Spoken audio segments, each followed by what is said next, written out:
ஓம் சாய்ராம்.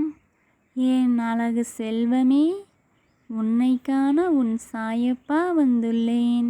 சற்று நான் கூறுவதை கேட்பாயா? என் செல்வமே, பாதை இல்லாத போதும் உன் பாதங்களை பதியவை.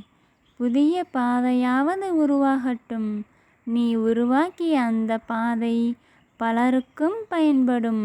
அவர்களுக்கு அது மிகவும் உபயோகமாக இருக்கும். துயரங்கள் உன்னை துரத்தும் பொழுது நீ ஒருபோதும் துவண்டு விடாதே. ஏனென்றால் உன் அருகில் இருப்பது உன் சாயப்பா அல்லவா? ஆதலால் உன்னை வெற்றியை நோக்கி அழைத்து செல்வது உன் சாயப்பாவின் கடமை.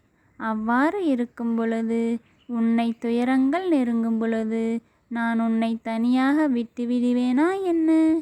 சொல் என் செல்வமே. அவற்றையெல்லாம் நீக்கி உன்னை வெற்றி பாதைக்கு அழைத்து செல்வது உன் சாயப்பாவின் பொறுப்பு. என் சொற்களின் மீது நீ முழுமையாக நம்பிக்கை வைத்து செயல்படு. நிச்சயம் உனக்கு நல்லதே நடக்கும். இது உன் சாயப்பாவின் உண்மையான சொற்கள். ஜெய் சாய்ராம்.